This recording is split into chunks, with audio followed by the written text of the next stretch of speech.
प्रधानमंत्री नरेंद्र मोदी ने मन की बात कार्यक्रम में देश विदेश के लोगों के साथ साझा किए विचार। वोकल फॉर लोकल अभियान को बढ़ावा देने का किया आह्वान। कहा, स्थानीय उत्पादों को दैनिक उपयोग में लाकर मेक इन इंडिया को दें बढ़ावा।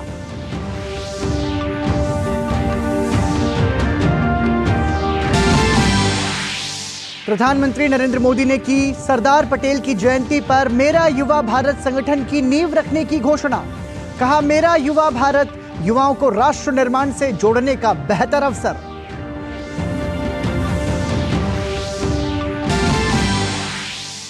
केरल के एर्नाकुलम के कन्वेंशन सेंटर ब्लास्ट में एक की मौत, 36 से ज्यादा घायल। गृह मंत्री अमित शाह ने केरल के मुख्यमंत्री से की बात। एनआईए और एनएसजी को घटना की जांच के दिए निर्देश।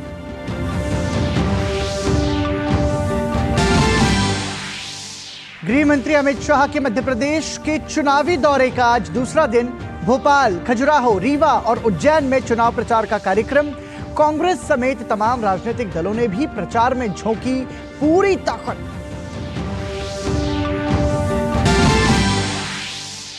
छत्तीसगढ़ में भी चुनाव प्रचार तेज। भाजपा अध्यक्ष जेपी नड्डा और कांग्रेस नेता राहुल गांधी का जनसभा कार्यक्रम। सार्वजनिक रैली को संबोधित करते हुए भाजपा अध्यक्ष ने कांग्रेस पर लगाया परिवारवाद का आरोप। मेरी माटी मेरा देश अभियान के तहत राज्यों और केंद्र शासित प्रदेशों से अमृत कलश लेकर यात्रियों के दिल्ली पहुंचने का सिलसिला जारी। प्रधानमंत्री नरेंद्र मोदी 31 अक्टूबर को अभियान के समापन कार्यक्रम को करेंगे संबोधित।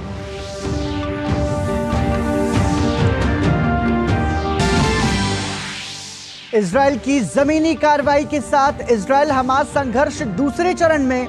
नेतन्याहू ने कहा, हमास को हराना इजरायल के अस्तित्व का परीक्षण।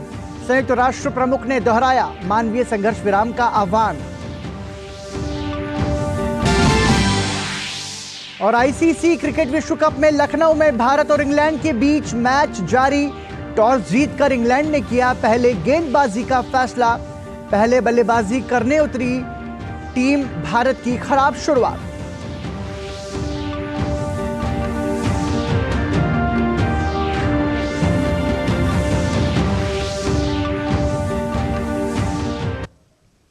नमस्कार, आप देख रहे हैं समाचार। आपके साथ मैं हूं पराक्रम सिंह शेखावत। प्रधानमंत्री नरेंद्र मोदी ने आज आकाशवाणी पर मन की बात कार्यक्रम के जरिए देशवासियों के साथ विचार साझा किए। प्रधानमंत्री नरेंद्र मोदी ने लोगों से वोकल फॉर लोकल अभियान को बढ़ावा देने का आग्रह किया। उन्होंने कहा कि इस अभियान से मेक इन इंडिया को भी बढ़ावा मिलेगा। प्रधानमंत्री नरेंद्र मोदी ने देशवासियों से रोजमर्रा की जिंदगी में वोकल फॉर लोकल अभियान को अपनाने का आग्रह दोहराया। आकाशवाणी पर मन की बात कार्यक्रम में देश विदेश के लोगों के साथ अपने विचार साझा करते हुए पीएम मोदी ने कहा कि वोकल फॉर लोकल को सिर्फ त्योहारों की खरीदारी तक ही सीमित नहीं रखना चाहिए। हमारे त्योहारों में हमारी प्राथमिकता हो वोकल फॉर लोकल, और हम मिलकर उस सपने को पूरा करें। हमारा सपना है आत्मनिर्भर भारत।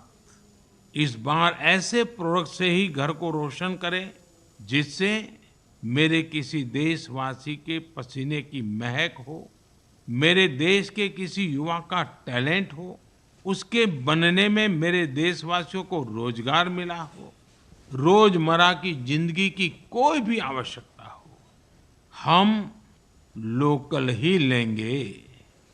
लेकिन आपको एक और बात पर गौर करना होगा। वोकल फॉर लोकल की ये भावना सिर्फ त्योहारों की खरीदारी तक के लिए सीमित नहीं है। और कहीं तो मैंने देखा है दिवाली का दिया लेते हैं और फिर सोशल मीडिया में डालते हैं वोकल फॉर लोकल। नहीं जी, वो तो शुरुआत है। हमें बहुत आगे बढ़ना है। जीवन की हर आवश्यकता हमारे देश में सब कुछ उपलब्ध है। ये विजन केवल छोटे दुकानदारों और रेहड़ी पटरी से सामान लेने तक सीमित नहीं है। आज भारत दुनिया का बड़ा मैन्युफैक्चरिंग हब बन रहा है। कई बड़े ब्रांड यहीं पर अपने प्रोडक्ट को तैयार कर रहे हैं। अगर हम उन प्रोडक्ट को अपनाते हैं तो मेक इन इंडिया को बढ़ावा मिलता है और ये भी लोकल के लिए वोकल ही होना होता है। और हाँ, ऐसे प्रोडक्ट को खरीदते समय हमारे देश की शान यूपीआई डिजिटल पेमेंट सिस्टम से पेमेंट करने के आग्रही बने, जीवन में आदत डालें और उस प्रोडक्ट के साथ या उस कारीगर के साथ सेल्फी नमो ऐप पर मेरे साथ शेयर करें, और वो भी मेड इन इंडिया स्मार्टफोन से। मैं उनमें से कुछ पोस्ट को सोशल मीडिया पर शेयर करूंगा ताकि दूसरे लोगों को भी वोकल फॉर लोकल की प्रेरणा मिले। देश में हुई खादी की रिकॉर्ड बिक्री का जिक्र करते हुए प्रधानमंत्री ने कहा कि इसकी बिक्री बढ़ने का अर्थ है शहर से लेकर गांव के अलग अलग वर्गों में इसका फायदा बुनकर, हस्तशिल्प के कारीगर, किसान, आयुर्वेदिक पौधे लगाने वाले, कुटीर उद्योग आदि तक पहुंचना। इस महीने की शुरुआत में गांधी जयंती के अवसर पर दिल्ली में खादी की रिकॉर्ड बिक्री हुई। यहाँ कॉनॉट प्लेस में एक ही खादी स्टोर में एक ही दिन में 1.5 करोड़ रुपये से ज्यादा का सामान लोगों ने खरीदा। इस महीने चल रहे खादी महोत्सव ने एक बार फिर बिक्री के अपने सारे पुराने रिकॉर्ड तोड़ दिए हैं। आपको एक और बात जानकर भी बहुत अच्छा लगेगा। 10 साल पहले देश में जहां खादी प्रोडक्ट्स की बिक्री बड़ी मुश्किल से 30,000 करोड़ रुपए से भी कम थी, अब ये बढ़कर 1.25 लाख करोड़ रुपए के आसपास पहुंच रही है। खादी की बिक्री बढ़ने का मतलब है इसका फायदा शहर से लेकर गांव तक में अलग अलग वर्गों तक पहुंचता है। इस बिक्री का लाभ हमारे बुनकर, हस्तशिल्प के कारीगर, हमारे किसान, आयुर्वेदिक पौधे लगाने वाले, कुटीर उद्योग, सबको लाभ मिल रहा है। और यही तो वोकल फॉर लोकल अभियान की ताकत है। और धीरे धीरे आप सब देशवासियों का समर्थन भी बढ़ता जा रहा है। पीएम मोदी ने देशवासियों से पर्यटन और तीर्थाटन के दौरान प्राथमिकता के आधार पर स्थानीय उत्पादों को खरीदने पर जोर दिया। उन्होंने लोगों से अपने बजट के अनुसार स्थानीय उत्पादों पर खर्च करने की अपील की। Bureau report, DD news. वहीं प्रधानमंत्री नरेंद्र मोदी ने एशियन गेम्स और पैरा एशियन गेम्स में भारतीय खिलाड़ियों के शानदार प्रदर्शन का उल्लेख किया। खिलाड़ियों के बेहतरीन प्रदर्शन पर बधाई देते हुए खेलों में उनकी उपलब्धियों की प्रधानमंत्री ने प्रशंसा की।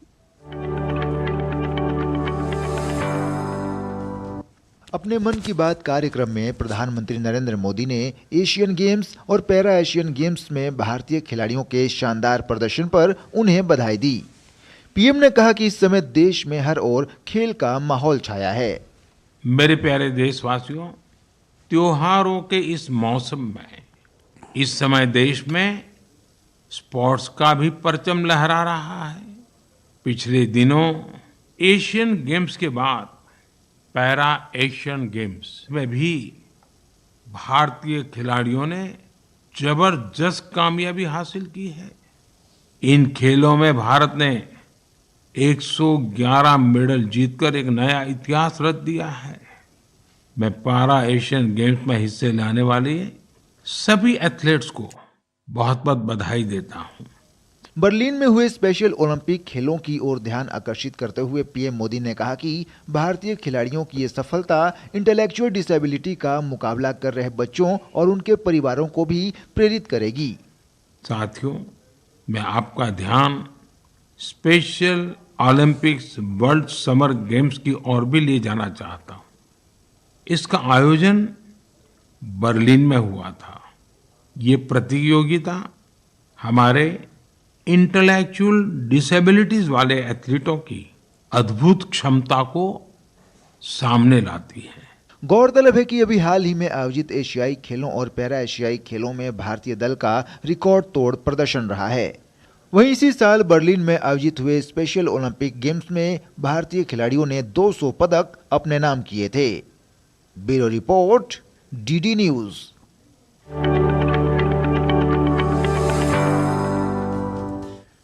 सूचना एवं प्रसारण और खेल मंत्री अनुराग सिंह ठाकुर ने प्रधानमंत्री द्वारा मन की बात कार्यक्रम में पैरा एशियन खेल का जिक्र करने पर उनको धन्यवाद दिया। उन्होंने कहा कि मेरी माटी मेरा देश कार्यक्रम के समापन पर माई भारत पोर्टल लॉन्च किया जाएगा, जो देश के करोड़ों युवाओं को एक ऐसा मंच प्रदान करेगा जिससे देश की तरक्की की राह मिलेगी।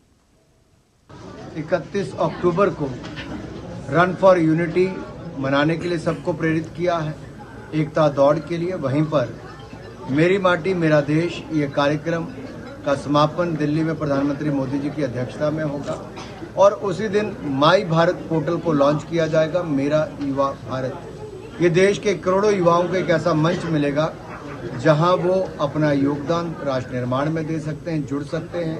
पैरा एशियन गेम्स में भारतीय टीम ने जो शानदार प्रदर्शन किया है, 111 मेडल जीतकर इतिहास रचा है।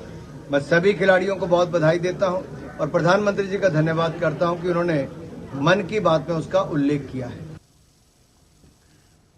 और केरल के एर्नाकुलम के कलामासेरी के एक कन्वेंशन सेंटर में चल रही प्रार्थना सभा में विस्फोट हुआ है। धमाके में अब तक एक व्यक्ति की मौत और 36 से ज्यादा लोगों के घायल होने की खबर है। घटना को लेकर केंद्रीय गृह मंत्री अमित शाह ने केरल के मुख्यमंत्री पिनाराई विजयन से बात कर स्थिति की जानकारी ली है और गृह मंत्री ने एनआईए और एनएसजी को मौके पर पहुंचकर घटना की जांच करने के निर्देश भी दिए हैं। वहीं घटना को लेकर राज्य पुलिस प्रमुख ने पुष्टि की है कि इम्प्रोवाइज्ड एक्सप्लोजिव डिवाइस यानी कि आईईडी के कारण ये विस्फोट हुआ। वहीं कोच्चि में एक व्यक्ति ने त्रिशूर जिले के एक पुलिस स्टेशन में आत्मसमर्पण कर दावा किया है कि ये विस्फोट उसने किया है। पुलिस इस मामले में सत्यता की जांच कर रही है। At 9:40 a.m. approximately, there was an explosion in Zamra International Convention Center, Kalamassery, in which one person died and 36 persons are undergoing treatment as per our information. In that convention center, Jehovah's Witness regional convention was happening, and all our senior officers, including the Commissioner of Police and others, are at the spot. They are investigating the matter. We are examining all angles and we will find out who is behind this and we will take very stringent action. Kerala के एर्नाकुलम में हुए विस्फोट पर केंद्रीय मंत्री we Muraleedharan ने कहा है कि सूचना मिलते ही केंद्रीय एजेंसियों ने जांच शुरू कर दी है। उन्होंने कहा कि जांच एजेंसियां घटना की तह तक जाकर घटना का कारण का पता लगाएंगी। विदेश राज्य मंत्री ने कहा कि उन्होंने राज्य सरकार से घायलों को सभी प्रकार की चिकित्सा सहायता प्रदान करने का अनुरोध किया है। The central agencies have already started the inquiries regarding this incident, and I am sure that they will go to the details of the incident and find out who and what are the reasons for this and who have behind this incident. I would like to appeal to the state government at this point to provide all sorts of medical assistance to those who have got injured in this incident. और bulletin में फिलहाल रुक रहे हैं एक break के लिए। देखते रहिए डीडी न्यूज। अलग हैं हम, ये रफ्तार नई है, ये रफ्तार सही है, ये जज्बा नया है, खुद ब खुद बयां है। आयशर प्राइमर G3, जज्बा नया, जीत नई। दादी, आज भी आपकी चाय की दुकान बंद थी? 1 महीने से बीमार हूँ, काम बंद और इलाज का खर्चा अलग। आयुष्मान कार्ड नहीं बनवाया? नाम सुना है, कहाँ बनवाना है, कैसे बनवाना है, इस उम्र में भाग दौड़। कार्ड अभी बन जाएगा। आयुष्मान ऐप पर जाकर अपना या परिवार के सदस्य का नाम लाभार्थी सूची में ढूंढें। आधार, OTP या फेस ऑथ द्वारा ऑथेंटिकेट करें। डिटेल्स भरें। अब मोबाइल से फोटो खींचकर अपलोड करें। बन गया। अब ठीक होकर अपने हाथ की चाय पिला दो। और एक प्रकार से पीएम जय अब गरीबों की जय बन गई है। 5 लाख तक के मुफ्त उपचार की गारंटी, स्वास्थ्य का वरदान आयुष्मान।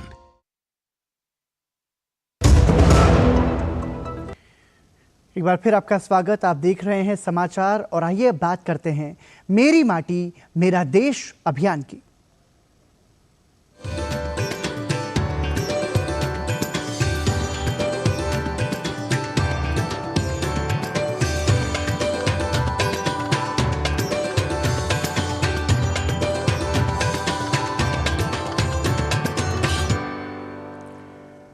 मेरी माटी मेरा देश अभियान के तहत देश के 36 राज्यों और केंद्र शासित प्रदेशों से अमृत कलश लेकर यात्रियों के दिल्ली पहुंचने का सिलसिला जारी है। 30 और 31 अक्टूबर को कर्तव्य पथ पर आयोजित होने वाले मेरी माटी मेरा देश अभियान के 2 दिवसीय समापन कार्यक्रम में 20,000 से अधिक अमृत कलश यात्रियों के शामिल होने की उम्मीद है। ये कार्यक्रम मेरी माटी मेरा देश अभियान की अमृत कलश यात्रा के समापन का प्रतीक होगा, जिसमें 766 जिलों के 7,000 ब्लॉकों से अमृत कलश यात्री शामिल होंगे।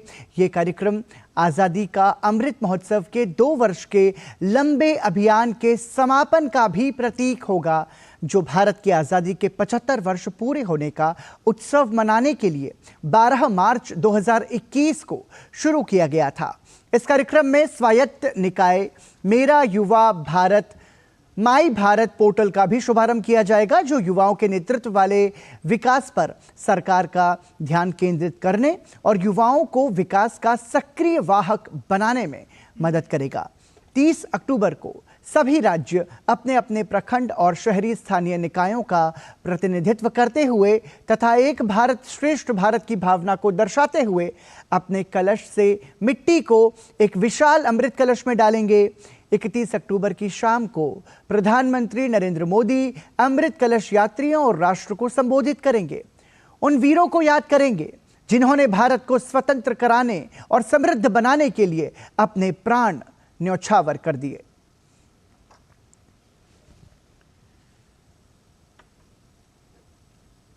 मेरी माटी मेरा देश अभियान को लेकर देश भर में खासा उत्साह है। देश के कोने कोने से देश के लिए बलिदान देने वाले शहीदों के आंगन की मिट्टी और अक्षत को अमृत कलश में राजधानी दिल्ली लाने का क्रम जारी है। देश का हर नागरिक इस कार्यक्रम के माध्यम से सर्वस्व न्यौछावर करने वाले शहीदों के प्रति अपनी कृतज्ञता व्यक्त कर रहा है।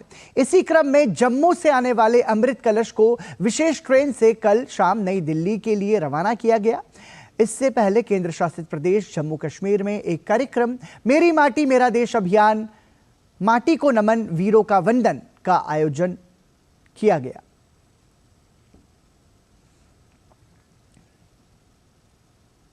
और वहीं मेरी माटी मेरा देश अभियान के तहत मंगलवार को 31 अक्टूबर को कर्तव्य पथ पर अमृत कलश यात्रा और अमृत महोत्सव का समापन समारोह आयोजित किया जाएगा। इसके लिए देश के अलग अलग राज्यों से स्वयंसेवक अमृत कलश लेकर राजधानी दिल्ली पहुंच रहे हैं। गुरुग्राम स्थित धनचुरी कैंप में विभिन्न राज्यों से लाए गए अमृत कलश को रखा गया है। इन कलशों में लाई गई पवित्र मिट्टी से अमृत वाटिका का निर्माण किया जाएगा। प्रधानमंत्री नरेंद्र मोदी की पहल पर वीरों के वंदन के उद्देश्य से शुरू किए गए मेरी माटी मेरा देश अभियान के प्रति देश भर के लोगों में जबरदस्त उत्साह देखने को मिल रहा है। अमृत कलश लेकर गुरुग्राम पहुंचे स्वयंसेवकों का मानना है कि इस अभियान के माध्यम से उन्हें देश के लिए सर्वस्व न्यौछावर करने वाले वीर जवानों को नमन करने का अवसर मिला है। मैं अपने आप को गर्व महसूस कर रहा हूं कि ऐसे आयोजन में मेरे को भी आने का अवसर मिला और हमारे विकासखंड से अनेक गांवों से हम लोग मिट्टी एकत्रित करके यहाँ पे लाए हैं, जिसका अमृत वाटिका निर्माण किया जाएगा। मोदी जी जो ये प्रोग्राम चला रहे हैं मेरी माटी मेरा देश, तो इसके तहत जैसे शहीद पूरे देश की रक्षा करते हैं, तो मोदी जी का भी मानना है कि जब शहीद पूरे देश की रक्षा कर सकते हैं तो पूरे देश की मिट्टी एकत्रित करके शहीदों को नमन क्यों नहीं किया जा सकता। गाँव के हर एक घर से एक एक मुट्ठी मिट्टी और चावल इकट्ठा करके हम लोग हर एक गांव से वॉलंटियर लेके तहसील में ब्लॉक ऑफिस के और ब्लॉक से डिस्ट्रिक्ट लेवल से लेके और स्टेट लेवल से होकर पूरे गुजरात से ये मिट्टी कलश लेके आज यहाँ पे पहुँचे हैं। सैनिक और जो वीर जवान जो शहीद हुए उनको भूल गए, तो उनको याद करने का ये एक अच्छा अवसर मिला है और ये वंदन करने को और नमन करने का अच्छा अवसर है। जो हमारे विश्व माननीय बड़ा प्रधान श्री नरेंद्र भाई मोदी साहब है, उन्होंने जो वीरों को वंदन करके युवाओं को जोड़ने का प्रयत्न किया है, युवा इसमें भाग ले और उनके फैमिली मेंबर जो शहीद हुए उनको घर घर जाके हमने उनको नमन किया है, वंदन किया है। मंदिरों की भी मिट्टी एकत्रित करी हुई है, शहीदों के घरों से मिट्टी एकत्रित करी गई है और स्कूलों से हमने मिट्टी एकत्रित करी है, जहाँ पे हमने बच्चों को जाके उनके साथ काउंसलिंग सेशंस करे हैं और मिट्टी का महत्व बताते हुए हमने ये मिट्टी एकत्रित करी। एक माध्यम बना यह कार्यक्रम कि हम अपने वीर शहीदों को याद कर पाएँ और हमारे देश, हमारी मिट्टी से हमारा जो लगाव है वो एक बार पुनः स्मरण में आया।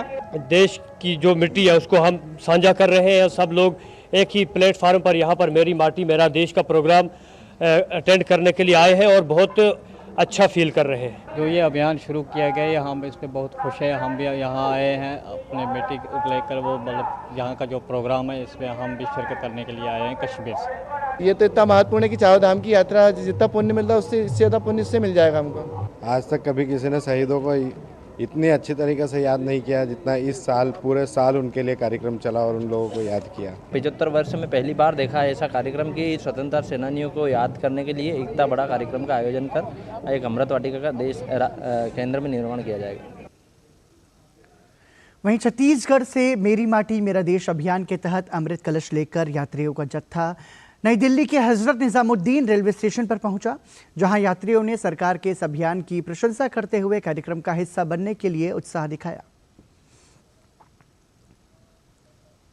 हम सब छत्तीसगढ़ की टीम के 46 लोग अभी यहाँ पे पहुँच चुके हैं और हम लोग अमृत कलश को लेके यहाँ पहुँच चुके हैं और हम बहुत ही ज़्यादा गौरवान्वित महसूस कर रहे हैं कि हमें ये सौभाग्य मिला है कि हमने ग्राम ग्राम से ये मिट्टी का कलेक्शन किया और आज ये अमृत कलश को लेके हम यहाँ पहुँच चुके हैं और हम बहुत ही गर्व महसूस कर रहे हैं। आज मेरी माटी मेरा देश एक ऐसा कार्यक्रम है जहाँ से हर एक गाँव से मिट्टी को लेकर आज इस राजधानी दिल्ली में हम सभी अमृत वाटिका में अपना जो अहम योगदान देने जा रहे हैं। धन्यवाद ज्ञापित करते हैं देश के प्रधानमंत्री को और हमारे नेहरू युवा केंद्र को, जो हम सभी पिछड़े हुए ग्राम से नक्सल पीड़ित जो क्षेत्र है वहां से आकर के आज दिल्ली में हम सभी एकत्रित होकर इस कार्यक्रम में हम सभी शामिल होने का सौभाग्य मिला है।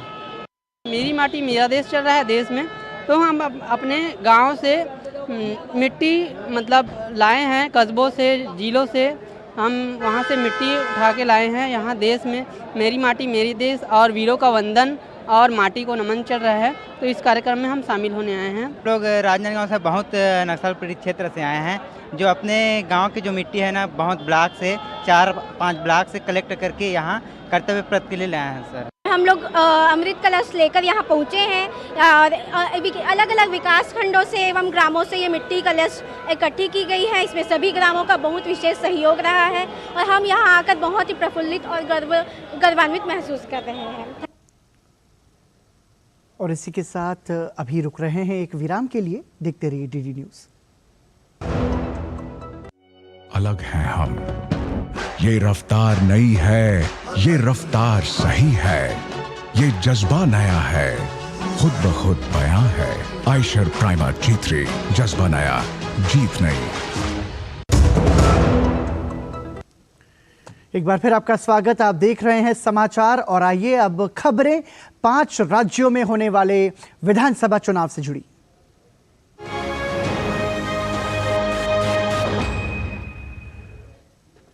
पांच राज्यों में होने वाले विधानसभा चुनाव के लिए सभी दलों का प्रचार अभियान जोर शोर से जारी है। केंद्रीय गृह मंत्री और भाजपा के वरिष्ठ नेता अमित शाह मध्य प्रदेश के चुनावी दौरे पर हैं। उन्होंने भोपाल स्थित राजा भोज की प्रतिमा पर पुष्पांजलि अर्पित की।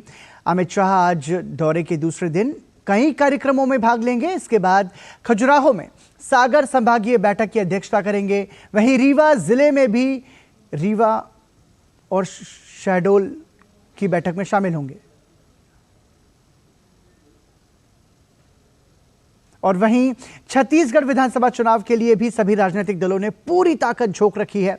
छत्तीसगढ़ के रायपुर में एक सार्वजनिक रैली में भाजपा के राष्ट्रीय अध्यक्ष जेपी नड्डा ने कांग्रेस पर निशाना साधते हुए कहा कि कांग्रेस ने कभी जनता के बारे में नहीं सोचा, उन्होंने केवल अपने और अपने परिवार के बारे में सोचा। उन्होंने कहा कि वो छत्तीसगढ़ में विकास के किसी भी काम का जिक्र नहीं कर सकते। कांग्रेस पार्टी ने कभी भी जनता के बारे में नहीं सोचा। कांग्रेस पार्टी ने हमेशा अपने बारे में सोचा, अपने परिवार के बारे में सोचा, ज्यादा से ज्यादा उन्होंने अपने समाज के बारे में सोचा। लेकिन यहां छत्तीसगढ़ में एक भी ईंट, एक भी पत्थर विकास का कांग्रेस नहीं गिना सकती है, लेकिन भारतीय जनता पार्टी हर विकास की ईंट पर अपना नाम दर्ज करा सकती है, यह मैं विश्वास के साथ कह सकता हूं। भाजपा अध्यक्ष ने कांग्रेस पर भ्रष्टाचार का आरोप लगाते हुए कहा कि कांग्रेस ने अपनी सरकार में सिर्फ घोटाले ही किए हैं। छत्तीसगढ़ को भी 5 साल से ग्रहण लगा हुआ है, अब मौका आ गई, ये ग्रहण हटे के। भ्रष्टाचार, आकंठ भ्रष्टाचार में डूबी हुई सरकार है। ऐसी सरकार को रहने का अधिकार है। 2018 में जो कांग्रेस ने कहा था वो करके दिया क्या? ये छलने वाली सरकार है कि नहीं है? कांग्रेस की सरकार आती है तो वह सरकार अपनी सेवा करती है, बीजेपी की सरकार आती है तो वह लोगों की सेवा करती है, ये अंतर समझ लो। वहीं छत्तीसगढ़ के राजनांदगांव में कांग्रेस नेता राहुल गांधी ने भी एक जनसभा को संबोधित किया। रैली को संबोधित करते हुए उन्होंने कहा कि कांग्रेस ने जो 5 साल पहले जनता से वादे किए थे उसे पूरा किया गया है।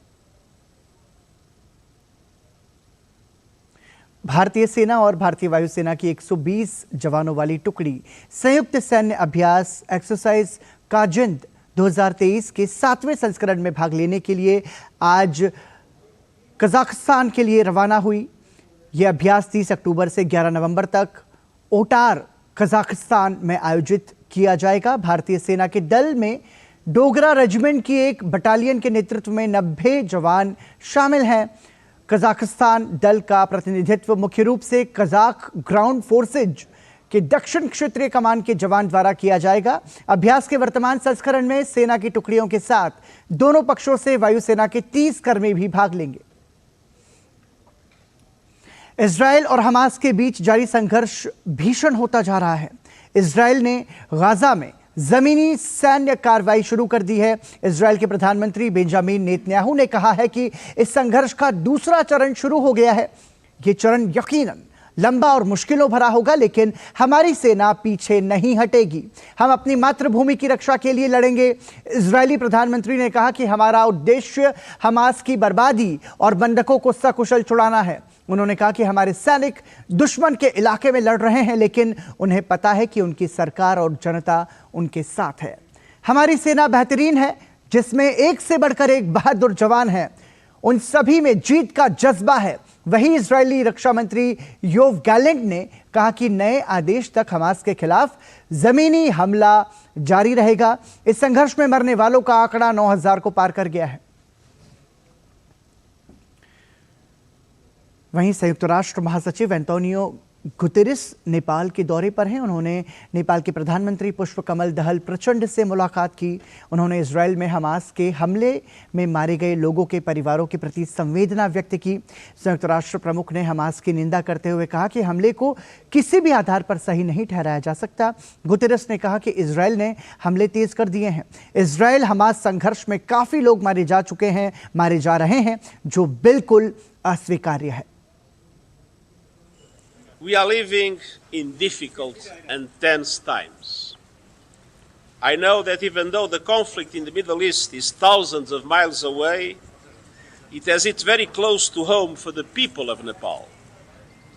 I extend my deepest condolences to the families of the 10 Nepalese students killed in the terror attacks by Hamas in Israel on 7 October. I repeat my utter condemnation of the appalling attacks perpetrated by Hamas. There is no justification ever for the killing, injuring, and abduction of civilians. The situation in Gaza is growing more desperate by the hour. I regret that instead of a critically needed humanitarian pause supported by the international community, Israel has intensified its military operations. The number of civilians who have been killed and injured is totally unacceptable. ICC cricket विश्व cup में आज भारत और England के बीच लखनऊ के Ekana stadium में match जारी है। Match में इंग्लैंड ने टॉस जीतकर पहले गेंदबाजी का फैसला किया। ताज़ा अपडेट मिलने तक भारत ने 4 विकेट के नुकसान पर 140 रन बनाए हैं। और इसी के साथ ही समाचार में अभी के लिए इतना ही। देखते रहिए डीडी न्यूज़। नमस्कार।